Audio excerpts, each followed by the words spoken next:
younger ones coming in, the less experienced guys. But also the young players coming in have no fear. They adapt very quickly. They add to the level of training and the competition. And we've really enjoyed the week. It's been great to be back on the football pitch, that's for sure. How are the fitness levels within the squad generally? Is everyone in the squad going to be able to play 2 games in 4 days? Well, I don't think everybody is at that point, but we've got enough who can. So I actually been really pleased with the level that the players are at. I think they're all very conscientious anyway. I think the days are gone where players came back for pre-season and they weren't in tip-top condition.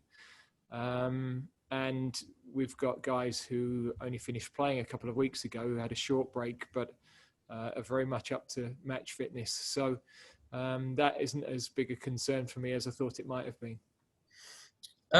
There's been a lot of excitement, obviously, about the first call-ups for Phil Foden and Mason Greenwood. Are we going to see them play? Well, I don't think you'd expect me to genuinely answer that, Rob. But what I would say is that everything we've seen on the training pitch would have no hesitation in starting any of the players that have been with us. And that's why they're picked in the first place. But also then you're never quite certain how they'll adapt and how they'll fit in with the group. But they're 2 of another group of very exciting young players that are coming through the English system. What have you made of Jack Grealish and his first involvement with the squad? Yeah, Jack had to miss a couple of days training early on with a problem he had from his club game at the weekend. Not too serious, so he hasn't had quite as much time on the training pitch, but he's fitted in fine. Clearly, it's been a difficult situation, Gareth, with Harry Maguire and the fact that you had to select him and then drop him. Have you spoken to him since he was dropped from the squad, and does he come straight back into your thinking for the next international break in a month's time? Yes and yes. We've been in touch right the way through the last 2.5 weeks, and this been clearly a really difficult period for him. And I think the last few days have been very important for him to be able to relax, get away from all the attention, get a rest, mentally get a rest, because of course he had a short break anyway, but that was then the events that happened in Greece had really dominated that. So I think he needed that switch off, and he'll be able to go back to his club, and absolutely we would be looking to involve him in October.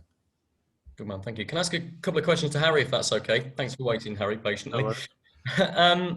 Mate, we heard yesterday that the squad had a discussion pretty early on in the camp about the Black Lives Matter campaign, and that you will be taking a knee before this game. Can you tell me a bit more about that, how those discussions went, who led them, and how strongly people felt about it? Yeah, it was more of a kind of a general discussion, really. I think it was important as a team, as a nation, as the staff, everyone involved wanted to be on the same page, and we thought it was important to continue taking the knee before the game. So it wasn't a massive meeting or anything like that. It was just a pretty quick discussion, to be honest, that everyone was on board and everyone wanted to do it. And we all think it's important to continue that message for obviously country whenever we play, and club games as well. A quick one on the game, Harry. You were there in Euro 2016 in Nice. Bad memories for all of us, but you in particular, I should guess. Is that one of your worst experiences in an England shirt? Yeah, it's definitely one of the toughest nights I've had in an England shirt, but I think it's a game that I've definitely learnt from. Obviously, that was my first international tournament at the time. I was still inexperienced at that level, and even club level, really. So yeah, all throughout the journey in my career, I've always tried to take nights like that as a chance to learn and improve from. And I think I've definitely done that as a person. I think the team's definitely improved over the last 4 years. So yeah, of course, them games always are in your mind, and you always think about what you could have done better. But yeah, we've moved on well. We're in a great place as a squad, exciting team, and I think we're all just really excited to be back playing for England. To be honest, it's been a long time. It's been great training here with the boys. So yeah, everyone's looking forward to it. Good man. Thank you. I'll hand on to everybody else. Thanks, Andy. Thanks, Rob. Cheers, Rob. Next, we'll turn to Sam Matterface from ITV. Hello, Gareth. Hello, Harry. I think, Gareth, you've selected 82 different players since taking over as the England manager. Does that sort of show an increasing breadth of talent that you've got to pick from, or does it highlight the perils of international management?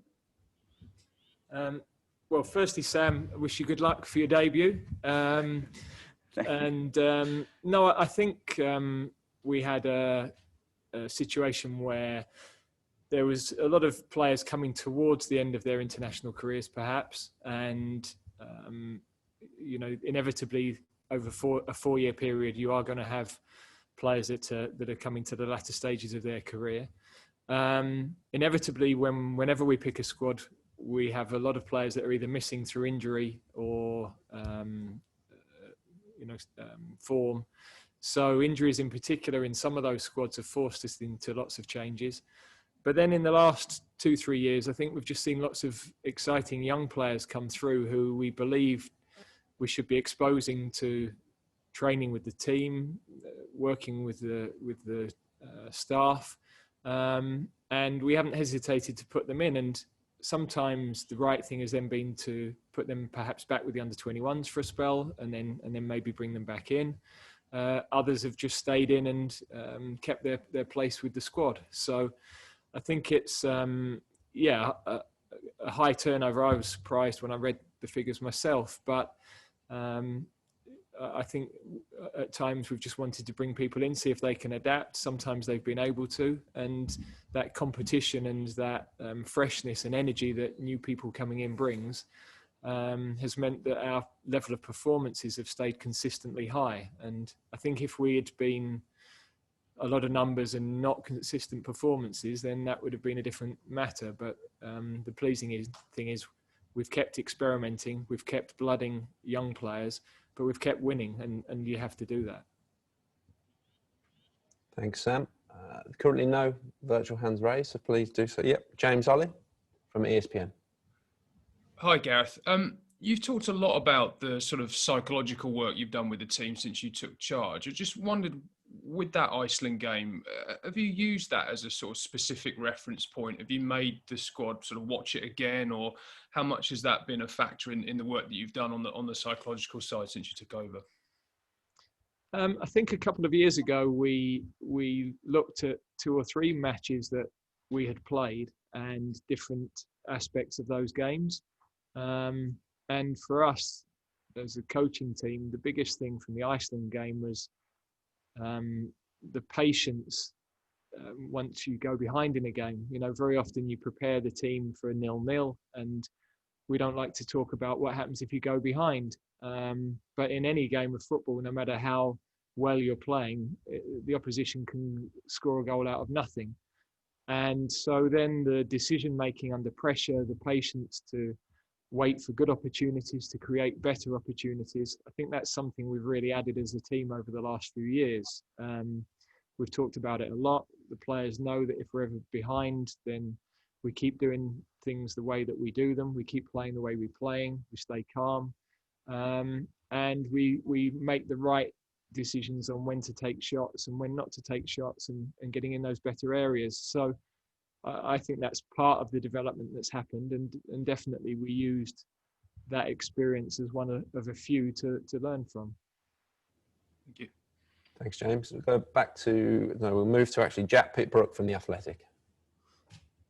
Hi, Gareth. Hi, Jack. The last game that you played in Kosovo was such a long time ago now. Do you feel like, how much can that factor into your selection of players for the Iceland-Denmark games, or is everyone basically starting again from scratch?